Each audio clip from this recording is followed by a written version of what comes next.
السلام عليكم ورحمة الله تعالى وبركاته.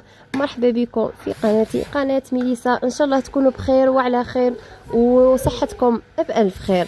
فيديو اليوم هو لي بات في الفور، وصفة سهلة ماهلة توجد في وقفة، يعني نص ساعة وانتي وجدتيها.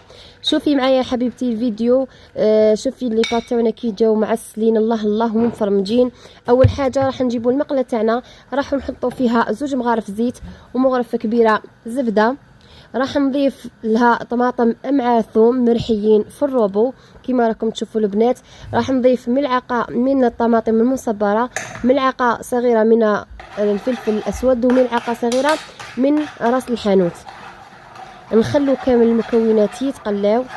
شوفوا البنات، لازم تكون لاصوص تاعكم محميمه الله الله، وتكون فيها شويه ليدام باه تجي لي بات تاعنا هايلين. ولي بات نعطيكم نصيحه، لي بات يحبوا الثوم، ماذا بكم ديروا كونتيتي مليحه تاع الثوم. هنا بعد ما بدا يتقلى لنا لاصوص ضفت لها شويه تاع صدر الدجاج، يعني ربع صدر الدجاج او اقل من ربع، يعني نرحوه مع شويه تاع شحمه.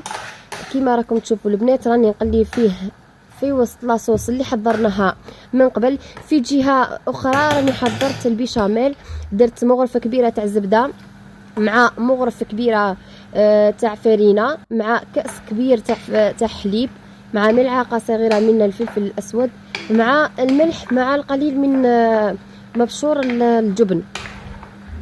هنايا بعد ما غلاونا لي بات تاوعنا كيما راكم تشوفوا البنات راها تشهي.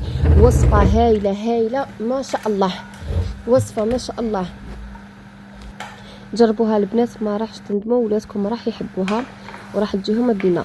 هنايا ضفت نصف الكميه تاع البيشاميل في لي بات تاعنا، نخلطوهم مليح، نخلوهم يطيبوا شويه على النار بلا ما تجمروا وتعسلوا الله الله. بعدها راح نضيف كميه من الجبن المبشور باه تجيني لي بات تاعنا معسله من الداخل ومفرمجه.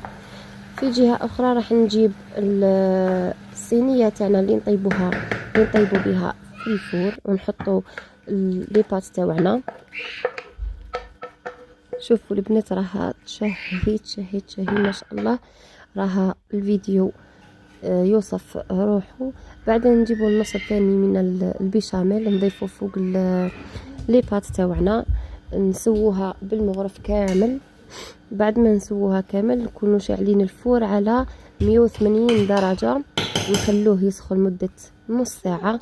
من بعد نشعلوا الفور من الفوق برك، نخلوها تدي تحميرة خفيفة كما راكم تشوفوا.